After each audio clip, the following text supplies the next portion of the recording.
Dr. Judy here, Dr. Judy WTF, and this is a call-in show, and I love talking to people live.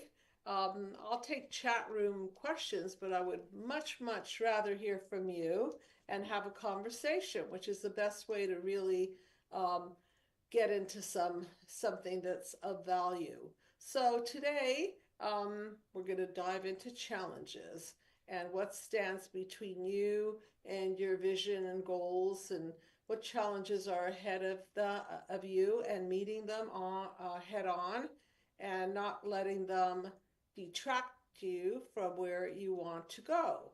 So let me read a little bit from the Mind Map Your Future, if you could put it up there.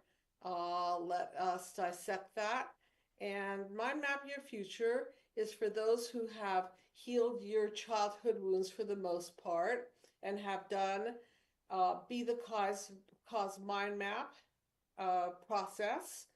And Mind Map Your Future is really the next step after you are more or less complete with childhood wounds and you feel that you've got energy and vision. Then we forge ahead to the future. Mind Map Your Future and be the cause of a better outcome for your life. So let's get into the challenges. So let me read a little bit from the panel. And again, if you do want to do a private Mind Map Your Future process, you can certainly call the Psychological Healing Center or contact us, and I could put you in charge with one of our coaches, and you can go for the ride. I encourage you to go for the ride. So, panel 5, challenges. Anticipate potential obstacles and challenges. That's just natural. Things don't always go smoothly. Recognize that these challenges allows you to prepare and develop strategies to overcome them. This foresight enables you to respond effectively. So let's go through the mind map and then look at what kind of potential obstacles can come in your way. So let's start from the beginning. So we have, if you don't mind putting it up there, then we can start from the beginning and get to where we are right now. So that is a metaphor for challenges. Look at that high mountain peak, and climbing the pathway up is the evolution of your process. And then all of the obstacles are the elevation of the road, for example, and the weather conditions and the terrain, and anybody that might block your path, and anything that might come in your way. So when you embark on something, you are bound to have challenges. It doesn't just come naturally to go from your vision and end up with no challenges and get to your solution. It's never happened for me. So if there's anybody that wants to jump online and jump on the call, that's 323-524-2599, and give me your vision, your process that you want to embark on, and then we can take a look at the challenges ahead of you. So one of the things that I want to say about challenges is that you don't know what they're going to be until you face them. Sometimes you do know, like for example, you may know that you have financial challenges because your project requires funding. Sometimes you do know that you have challenges ahead of you because your project requires that you get some education. Sometimes you know that you have specific challenges ahead of you because your partner is not participating with you the way you want. Sometimes you have challenges because you are the sole proprietor, the sole visionary, and it's difficult to do everything. So let's take a look at challenges. And of course, I'm generalizing because I have no idea what your vision is and what your goals are and what it is that you're up to. But I'm sure that some of you out there are up to something, and that you want to move past all of the obstacles, and including the psychological ones, which we did a lot of in the first mind map, Be the Cause mind map, the 9-panel one. And let's take a look at what challenges face us. Let's kind of divide it into different challenges. Okay, so let's talk about psychological challenges. So that's the easiest for me because I'm a psychologist. So psychological challenges may involve um, tripping on negative core beliefs that stand in your way and have you believe that you're not good enough, that you are not skillful enough, that you're too stupid, that you're too lazy, that you are never going to uh, please other people, and that you're never going to accomplish anything because you're a loser. And this straight up comes from the blueprint of the past. And if there are major remnants of this, then you need to do mind map 1, the first mind map. And if you feel that you've worked through some of them and maybe have a better handle on it, then go ahead and meet these challenges, because you know that what's lurking behind these negative core beliefs are lies. And like I like to say, identify the lies and not with them. So one of the challenges is psychologically to remind yourself to identify the lies and not with them, because they will quickly eclipse your pathway to success, and it will quickly put a roadblock up against your pathway up the climb to success. So another psychological challenge might just be straight up your motivation. You might find that your motivation waxes and wanes. One day you're really motivated, the next day you're not.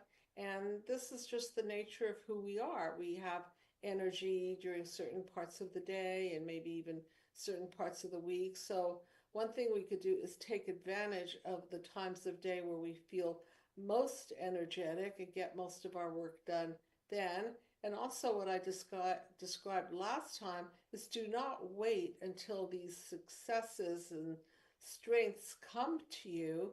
You have to do it anyway. So challenges are those steps up that mountain, and you may not feel like it, and you may even not know what's coming up behind you or in front of you. All you know is that you have a vision, you have a goal, you have a reason to be doing this, and that in and of itself is the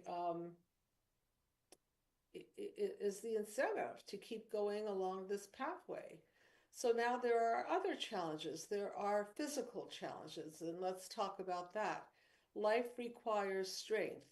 Life requires that we keep healthy, mind, body, soul. It requires that we have a healthy body so that we can actually physically climb up the mountain and do the work that's physically necessary. Some of you may have goals that are more physical and require you to move more. Maybe you want to start your own health club, or you want to be a Pilates instructor. So some of your goals may be physical, and for that to happen, you have to be physically prepared. So one of your challenges is to get in shape, to carve out your sleep so that you sleep enough, to plan your meals so that you're getting really healthy, organic, top-notch food supply as you can, and really mind your health by making sure that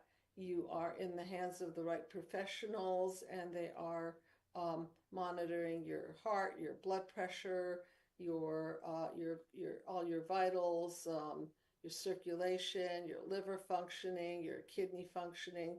So challenges are going to take a hit on your body. There's no question about it. So you want to be in top-notch shape to meet these challenges.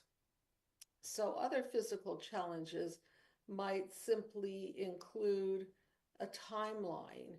So maybe you have to finish something in a certain amount of time.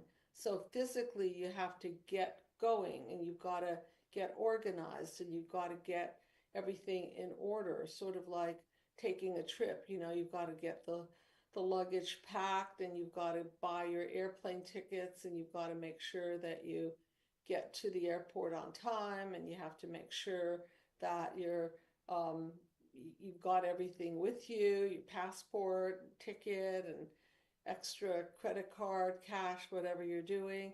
So you've got to be prepared physically for these things. Are there any chat room questions or anybody want to call in? Nobody's called in yet. We'd love to hear from you. People are starting to make comments, but no questions as of yet. Okay. So please ask a question, but Dr. Judy would love to hear your voice. I do. I do like that better. You know that, Tony. I know it. And you have been my extra special volunteer in this process. And maybe you can just, if you don't mind, sharing some of the challenges that you're up against, whether it's time constraints or money, or that you need to get other people on your team, or what are some of the challenges that you're facing and how are you handling them? Actually, I am going through something. So I recently took over, I think I told you, as executor of my dad's will and power of attorney. And so I end up paying my father's property, the lien off from when my mother was in the nursing home, because she had to go on, they put her on Medicaid. Is it Medicaid? Medicaid, and they put a lien against your home, even though she was a veteran. So the house is in my name, so I'm prepping it to sell. And the challenges that I'm having is because I live in California and it's in Kansas, and I'm not getting the family support because they're mad at me because I'm the one getting the property and selling the property. So Yes. My challenge is getting family support from afar and trying to find somebody that can help me without me have to go there and take care of it myself. Okay, and are they going to get any of the proceeds? No, I mean I pay them. I told them I would pay them for their time, of course, but they both have received quite a bit of money already because one stole from my father. And the other one was abusive to my father. That person received the money, right? Yeah. So, and then the other one took a bunch of property out when my dad went in without permission. So, I mean, they've already kind of been compensated. So I try not to, my brother, I don't really have any contact with, but the other one, it's just trying to find someone to help me from afar. And I think that's my challenge right now. So the first thought that came to mind is that you need to stay in power and control. And even though I often talk about power and control as an antithesis to love and intimacy, there is no love and intimacy here. And so what you're left with is power and control. And so I want to make you aware of the fact that if your siblings dug into their account and siphoned off their property or money, that is elder fiscal abuse. No, it's my sister is actually being investigated and possibly could go to jail. So, yes. Okay. So if you can find your legal PowerPoints and you have proof that they've actually siphoned money out of the accounts, then you're in better shape because you could simply say, look, here's the deal. Either you give back this cash or let me do my thing, or I'm going to start legal proceedings against you because after all, I am the executor of the estate, and what you did to dad or mom and dad is unconscionable, not only unconscionable, but illegal and unethical. In fact, it wasn't me that turned her in. It was the bank that turned her in. And so, yeah, she's already been approached by the Kansas Bureau of Investigation. So they've already started the process. So, yeah. Okay, and does that help your process? does in a lot, but it's A still, lot? yeah, I mean a lot, but still, it puts. She was the sibling I was the closest to, Mm. so it kind of put a damper on what relationships I did have with my family, because my mom's gone, who I was the closest to. Dad, we we're okay. We never had a huge close relationship, but enough. And then of course my sister, and then this found out she was taking money to go gambling, unfortunately. So Mm. my brother was physically or more emotionally abusive to my father. So Mm. Mhm. yeah, so there's not much of a relationship there. That's one reason I'm trying to sell the property, to just close that chapter. I think you're right. You've got to unencumber yourself from that entire situation. And isn't it interesting how money always creates not always, but oftentimes creates family disconnect. It's not uncommon Yeah. that these things happen. Yeah. Um, okay, do you have an attorney? I do. I do have an attorney. That's already been taking care of all the, making sure I'm protected for, Hmm. the property and everything. It's not, like I said, it's Kansas, so it's not like like a California property, but still, it's a home and some land, and Hmm. so. But yeah, I'm just ready to close that chapter. But it's the trouble I'm having is getting everything prepped from here to sell it to the people that's made an offer. So I've had an offer made, which is great, but there was a water leak, and I got to try to find somebody to fix it, and finding somebody to fix it in this hometown is like 200 people, and it's really Oh my difficult God. to. Yeah, it's just trying to, the old saying, needle in a haystack of trying to get things done. So Okay. Okay, and would they be able to take the property with the water leak with the understanding that you can reimburse them or you take a little hoping off selling price for the water leak? I'm hoping I do have somebody that's my nephew's uncle is going to take a look at it, so I'm hoping that he can fix it. But if not, I think I'm probably gonna, because the contingency was if there's any water issues or gas issues. The gas was fine. Now the water, like I said, because it was like 20 below zero this winter. Um, Wow. yeah, so there was some water that froze. So yeah, like I said, it's been weighing on my mind, and there's other things I'm trying to work on too. But this has been just like a chapter I'm way past and ready to close.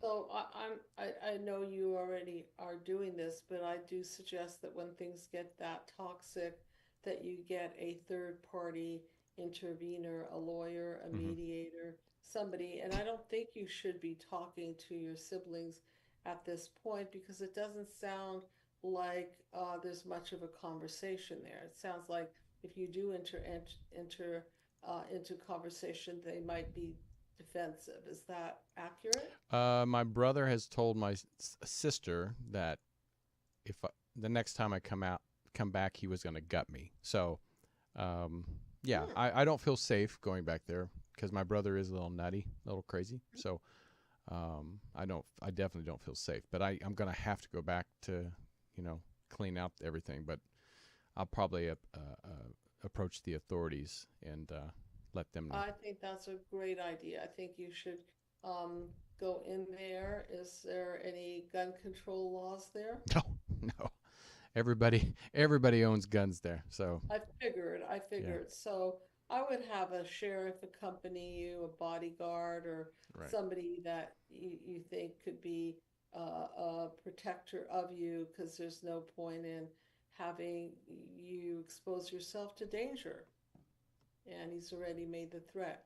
So your presence is clearly a an activator, okay? So Oh, for your sure. challenge is to be as non-present as possible and let third-party intervention take place. Yeah, yeah. My brother is. I'm the baby. I'm the baby. So My brother, for some reason, even though he's my older brother, who I'm supposed to look up to and supposed to be my protector, has been nothing but a horror to me. And so he's been jealous of me all my life, from saying that I got everything I wanted, which is not true. I was just a good kid and I worked for it, versus saying I'm going to go to college. I did, graduated, saying I'm going to move to California. I did, saying I'm going to take care of myself. I did, saying I'm open a business. I did. So he's just unfortunately jealous of my success. So you kept your word to yourself and they didn't, and Yes. then they look at you and think that you're a privileged person. But let's not forget, privileged persons do something that you are not doing, which is they are takers. Oh, And all of you it. are earner. You are earning your way to success, and have earned your way. And so they're misinterpreting it for their own benefit. They want, people want to see you the way they want to see you. And sometimes it has very little to do with you, as you know. Mm-hmm. Mm-hmm. Anybody can see you through whatever lens. So, one of the challenges, thank you for reminding me, is to correct your lens of perception on the road ahead of you, and know that there will be people who will try to take you down. There will be people who will want to sabotage you. There will be people who are naysayers and let you know that there's no way that you can do something like that, or you're even stupid for trying, Mm-hmm. or that you're an idealist or whatever. So those are more of those emotional challenges that I started talking about that we have to keep in mind, because we can't let other people's sabotaging attempts thwart us from what we truly want. And I assume that this is not the main goal that you have, but this is something else on your plate. Is that right? Yeah. No, this is just one of several things that's going on right now. Okay. But yeah. So, but this, like I said, I have like 3 very important things. That's one of them that's going on at the same time. So I am excited to at least maybe 1, 2 of them to finally close and get off my plate. But yeah, this one is just more emotional, Yes. emotional baggage that I'm ready Yes. to release. Yes.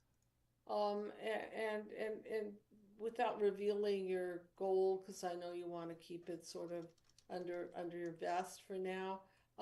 What category of challenges are coming up around that one?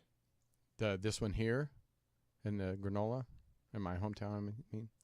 In the one that you're passionate about, your Oh, vision. passionate about. The thing right now, I think for me, that it is getting this other stuff off the plate so I can focus on my passion. Aha. That's Okay. I just feel overwhelmed, because when I try to start focusing on the passion, I get Mm-hmm. overwhelmed with current situations.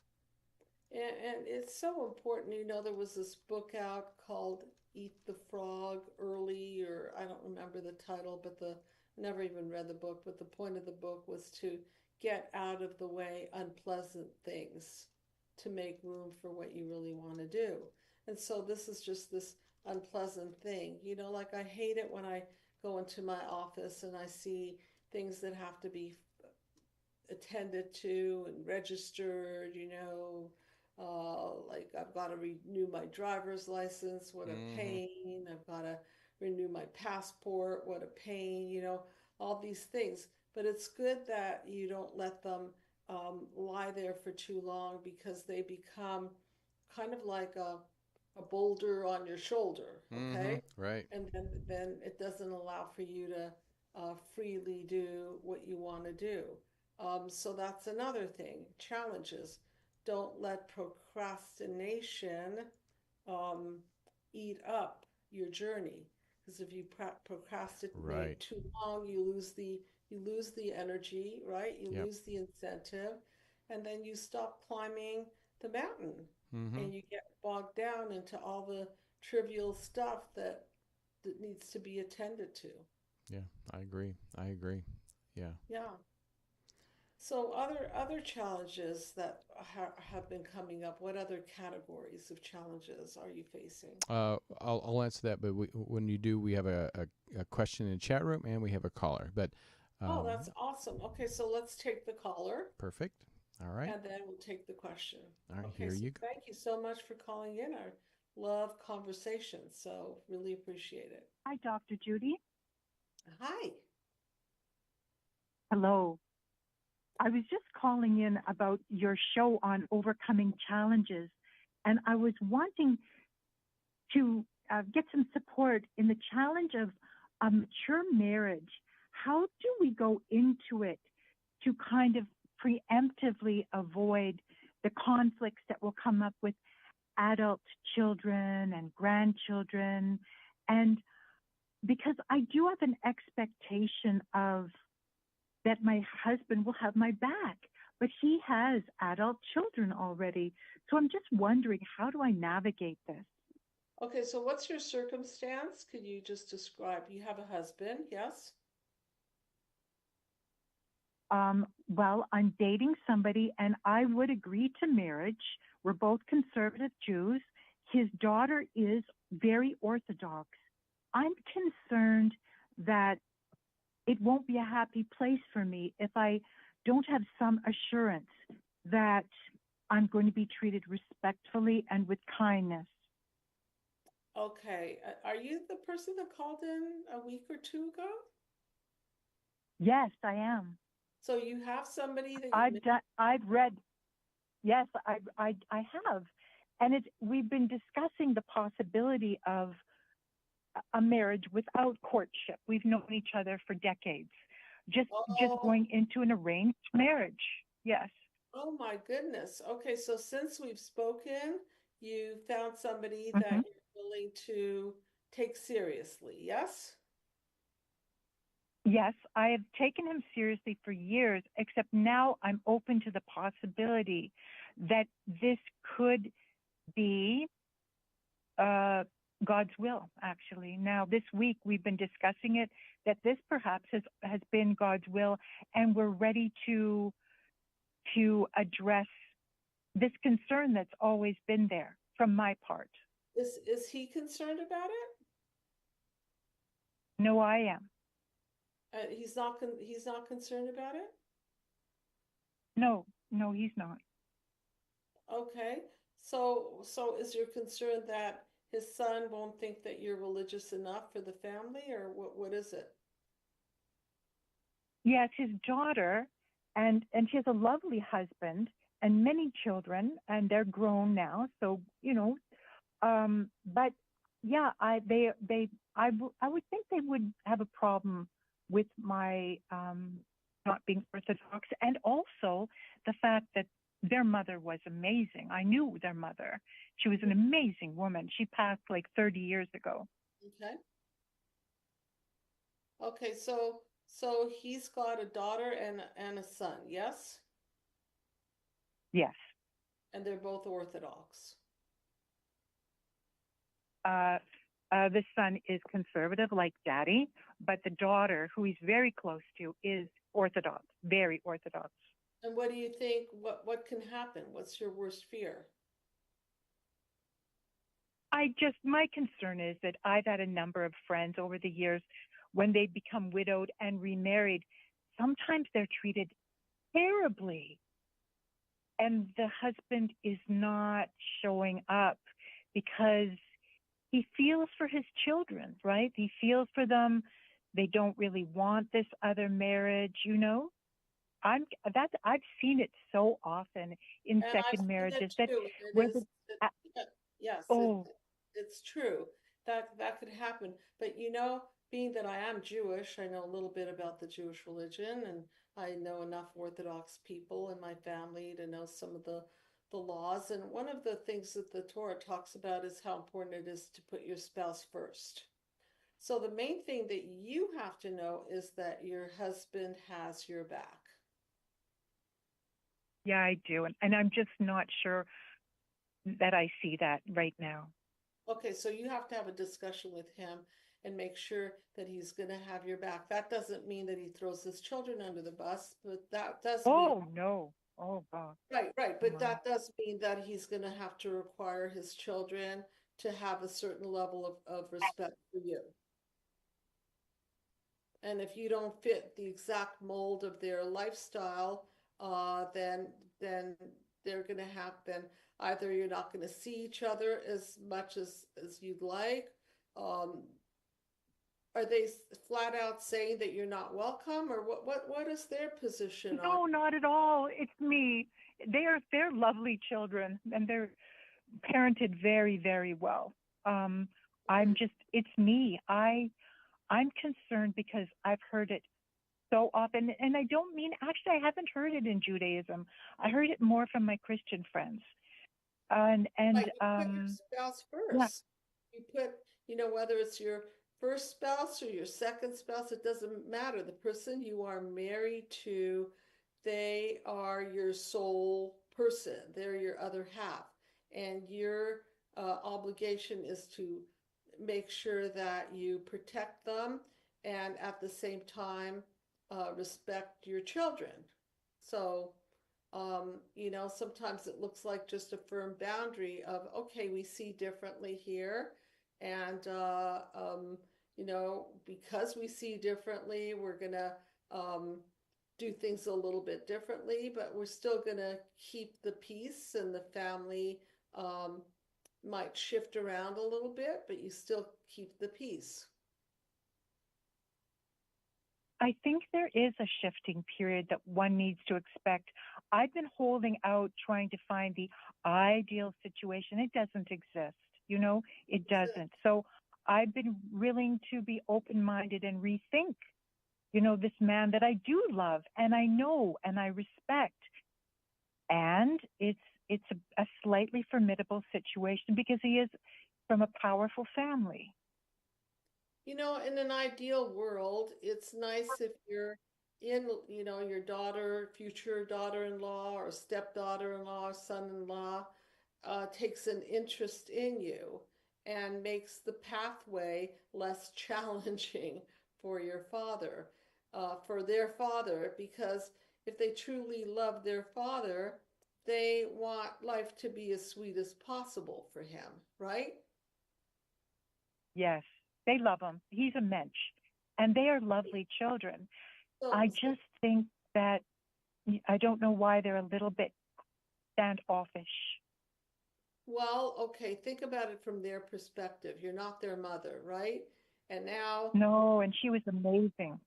she was amazing. She was so all these feelings, we're talking about challenges to your marriage. Thank you for that, great example. So you have a challenge, and the challenge is, will your husband have your back? You have the challenge of being up against a mother who was amazing, and you even knew her and saw how amazing she was. And Yes, so, she was. right. And okay. And so don't expect the children, obviously, to put you in the same league. You're Oh, not, God, no. oh God, no. Okay. Uh, let's talk about realistic expectations. Do you expect them to make you feel comfortable? I do. Do you expect them to invite you for holidays? I would expect to be included. If my husband was included, I would expect to be included. And I've had so many friends that have been told, you will not come and daddy's going to come for dinner. No, no, no. I don't like that at all. Even on high holidays. I just don't think that's acceptable. Okay, Like, I mean, occasional lunches and dinners, but not high holidays. No. yeah, I mean, there's certain events that I think are really important. Some of them, the high holidays are important. Some of the American holidays, let's call them, Yes. New Year's and Thanksgiving, right? And I think birthdays are important Mhm. and that kind of thing. So I think those are things that ideally, right, should be celebrated as a family. Do you agree? Ideally. Ideally. Okay. And if they want private time with their father and they don't want to include you, then they should also make it a point to include you at another occasion. I think that's a great, idea. Yeah, I think that's good. I would be very happy with that. I just don't want your feelings to be hurt. That's it. And I think that your See, husband, that's what I'm concerned about. And I don't want to lose respect for my husband. We must respect our husband. I find it hard to respect people who behave in a way towards their wife or their husband that's so cold and mean. Hmm. okay, so this is a challenge because not everybody is going to like everybody, but I think, your basic foundation is some level of warmth. Yes? Yes. Decency and respect. I really am a big believer in civility. Okay, so I think you have to play some scenarios um, to your husband and say, what if this happens? What if that happens? How do you want to handle that? And then Ooh, get honest with him and say, that's going to you're really right. feelings. And I don't know if I'm going to have resentment toward you because you want to respect your husband, but yet you want I do. your husband to cherish you. Yes, Makes I do. Okay, so he's got to Yeah. cherish you and protect your feelings. And if the kids say, "Oh, I'm sorry, this is our special occasion, and we're not going to do a birthday with her. She's not our mother, or we don't like her as much as," like, how would you feel about that? I think it's unacceptable, honestly. Like, just because of my level of maturity, I would find that unacceptable from adult children. Okay, so if your adult uh, children made a birthday for their dad and didn't include you. Well, my husband's deceased, so let's just say my daughter didn't I'm talking accept about your new my your new. new situation. Oh, So oh, the new one. Okay. I'm saying if your new son-in-law, stepson-in-law said, Dad, it's your birthday. I want to celebrate your birthday, but I don't really want your wife to come. I want to do it as a That family. I would have a problem with it if the whole family was there except me. But if they were just the two of them out for lunch, that's fine. But if they said specifically, this woman cannot be here, your wife is not welcome, I would have the expectation, and he would say, that is not acceptable. When you know, are no longer off toit, I'll be talking to you. So that's what I mean. I want you to go through these scenarios, and I happen Yeah.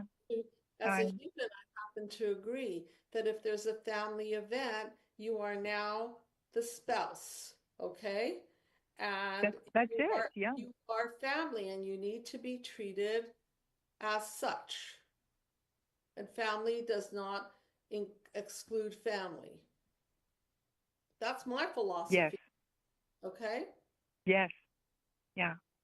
And so see what your future, hopefully future husband's philosophy is. You've got to get that discussed. Okay. Yes, we do. We definitely do. Okay, so I want you as your challenge to meet your future challenge is to have these dirty, by dirty I mean uncomfortable, okay? Conversations, and they would be what if scenarios. What if this? What if that? What if it was my birthday and they didn't really want to come and celebrate my birthday? How would you feel? I'm going to talk to him tomorrow. It's really important to me. And I am a little nervous. I'm not sure what his reaction will be. Okay, well, don't give up on him, but just explain it that that you're now wanting to be an inclusionary part of the family. And if the children don't want to include you, then it's up to your husband to create events that will make up for or include you or find a solution or just be honest. Look, my children are not wanting to celebrate a family event with you. Unfortunately, what do you want me to do about it? So what would you want him to do about it? Let's say his son or daughter says, you know, Dad, it's your birthday and we want to make a party and we want you to come, but we don't really want your wife to be there because it's our family. What would you do? How would you feel, first of all? I would feel very vulnerable and I would be concerned because for me, I couldn't respect a man who submitted to the bullying of his own adult children. So I really need to know the character of my husband before I marry him. Okay, so that's your answer. Okay. So It if is. Thank you children so are, much. you're welcome. If they're bullying him, because they have to understand that, you know, that's their father's wife. She is family. And any answer like, wait a minute, it's my family, I have a right to invite only my family, is unacceptable because who are you? Yeah, Right? Once you marry him, exactly. are you not Yeah, the family? wife, right? Yes. Exactly. That's how I see it. Like, I'm not the authority on the world here, but once you marry him, you are family, and therefore you need to be included in family occasions. And if I the agree. and if the kids try to convince him, wait, she's not family, she's just your wife, and he's going along with that, then he doesn't have your back. I agree. Okay, It's just that makes dishonest. sense to you? Pardon Yeah, me? yeah, it's dishonest. And I I have been dishonest in the week of just pondering his invitation to marriage. I was afraid to bring it up to him. And in that withholding, I really do need to speak to him right away. You know, if you're afraid to But bring it up to him, that's one level of fear. But imagine being married to him and having it actually come oh up. no. Okay. Oh, So I'm it'd saying be horrible. It would be just compare the horrible. Yeah. fear. Compare the fear. Get it? One is a fear of Yeah. Yes. leaving, and then the other is a fear of feeling entrapped and disrespected and not honored and not included. That's a terrible feeling. You know, me personally, as a person that's interested in healing human disconnect, I love Yeah. inclusion. And, you know, I have felt it, Yes. personally felt it from my own family, a Yes. sense of exclusion. And it doesn't sit Yes. well with me, okay? No. All right, it doesn't sit well with me. As it should, in my opinion, as it shouldn't. Why should it sit well with No, me? it shouldn't. It's Right. it's very shocking behavior. But what's happened now that I spoke to you, Dr. Judy, is I'm not afraid now because you've given me plan A, plan B, plan C, and D. There's 4 plans I heard you say. When I talk to him, I can say, you know, plan A, ideally B, we could, if they don't want me there, we could do something else. Like there has to be like it wasn't black and white. That's what I Right. needed to come to a correct lens to Yep. perceive it through. Yep. And don't lie to yourself. If it's going to bother you now, in theory, it's really going to bother you in practice, I assure you. You're right. You're right. I was lying to myself in part. Yeah. Okay, so don't try to swallow things that you think you're going to spit out later. How's that for Yes, you're right. philosophical It's wisdom? really good. It's really good. Thank you. It's true. I have really tried to mold and shape myself. And when I last spoke to you, you told me one thing. You said, it was just rocked my world. You said, make a commitment to absolutely adhering to all of your religious commitments. And yes, I want to be treated as the wife with respect and dignity.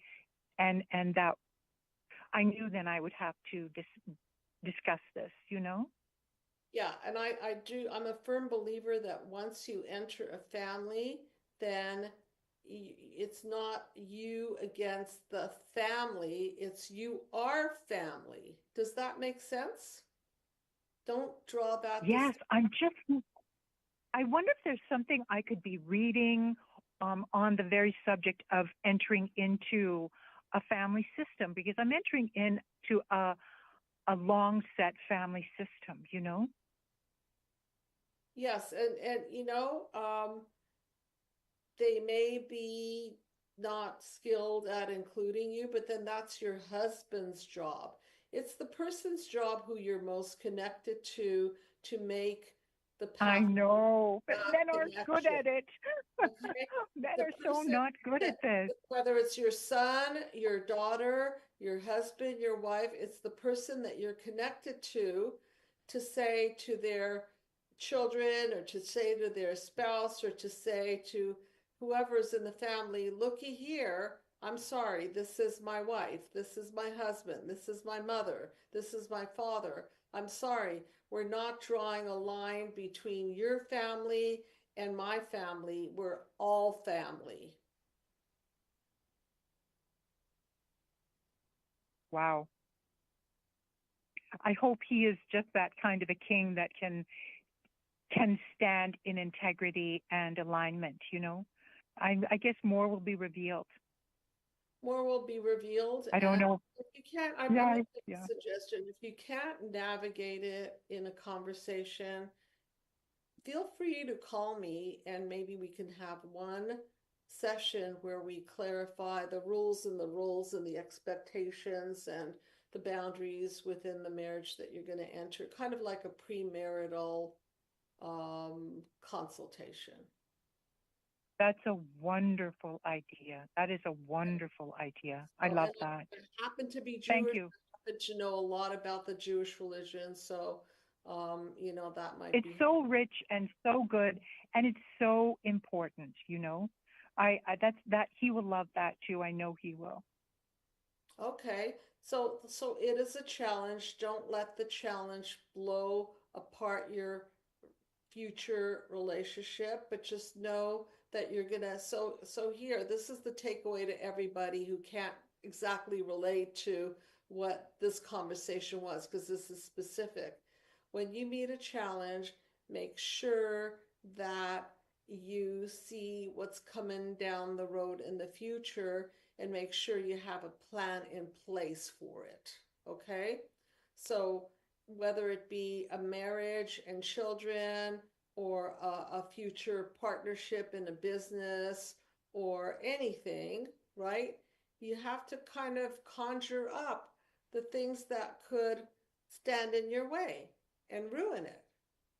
And then have an open, honest conversation so that you become proactive. So the takeaway here is if you have anything that you're afraid of that's going to challenge you, be proactive and bring it right up to the surface at the beginning. And sometimes you don't know until it's happened. I've had challenges, heavy challenges that I didn't exactly handle very well because I lost my cool. Okay. Not a good thing for a psychologist to do, but I did. And I sometimes I see these things as, how I talk about don't implode, which is holding it in, don't explode, but unload. But if people are not willing to talk about things, then I will have a tendency to eventually explode because I don't do well with a muzzle on my mouth. Does that make sense to you? Me too. Me too. Yes, very So much.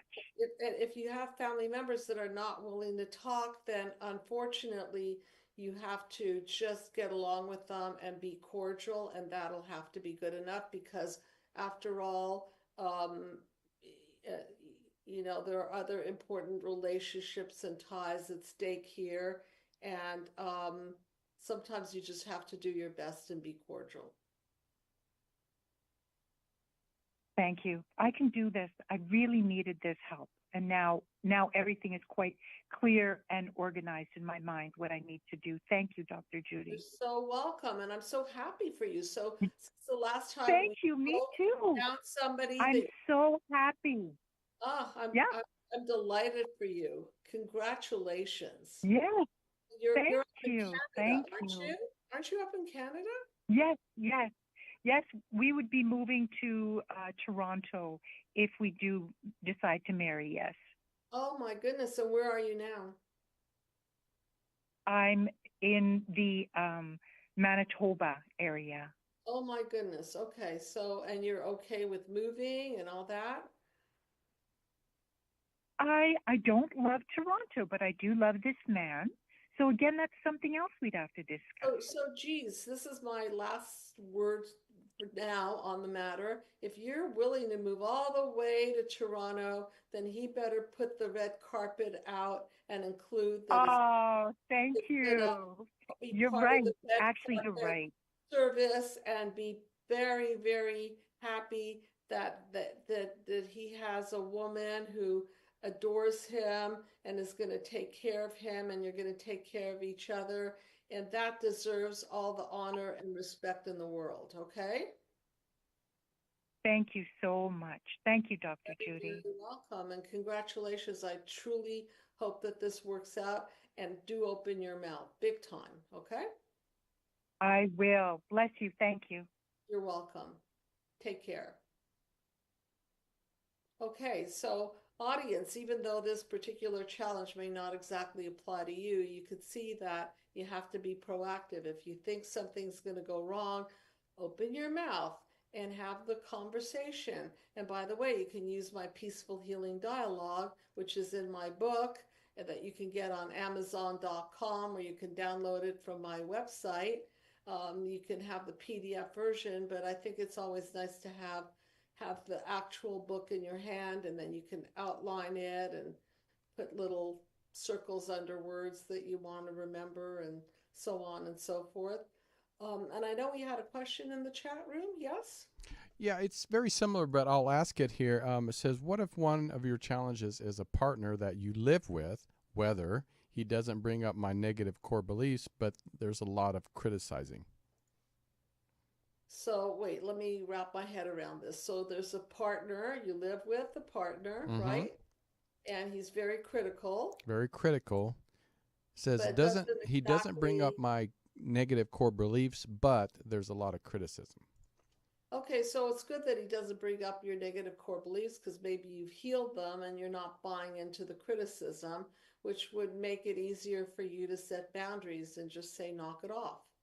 Now, if you had activation of your negative core belief system, then you would buy into it and feel belittled by it. That's the difference. One is, hey, come on, knock it off. Okay, so in other words, if you think that you're stupid and I call you stupid, there's a big difference between if you don't think you're stupid and I call you stupid, you're just going to say, knock it off, like stop it, stop insulting me. In the other scenario, you might say, yeah, maybe I am stupid. Maybe she's right. Now I'm feeling bad about myself. And, maybe she unfortunately noticed just how stupid I am. Do you see the difference?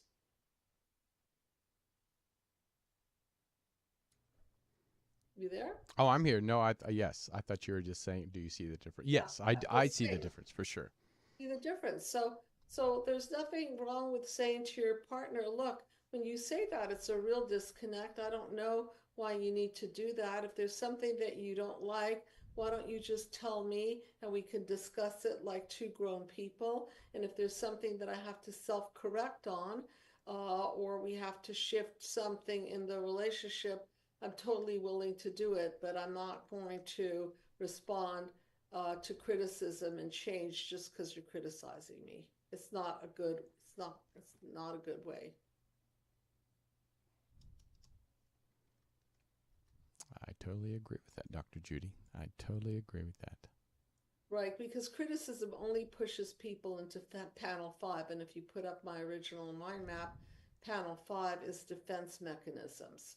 So, you criticize and then the other person defends, and nothing goes through. There's no evolution. It's just going to end up in panel 6, which is a clash of the isms. See that? Criticism will result in clash. Peaceful healing dialogue will result in honesty, boundaries, airing your differences, coming up with new solutions. It's generative. The criticism is degenerative. See that? That's very important to remember. The old saying of put up your dukes, panel 5. Okay, so I think we're near the end, and thank you so much for calling in. I really appreciate that. That was a great discussion, and the importance of being proactive in meeting your challenges is hopefully what people will take away from this, and knowing that there are psychological challenges, financial challenges, physical challenges, all kinds of challenges. But when you have that vision, then you get through it because the vision becomes more important than the challenges. All right. Thank you so much, everyone, for joining in. I'll see you next time. Good night, everyone.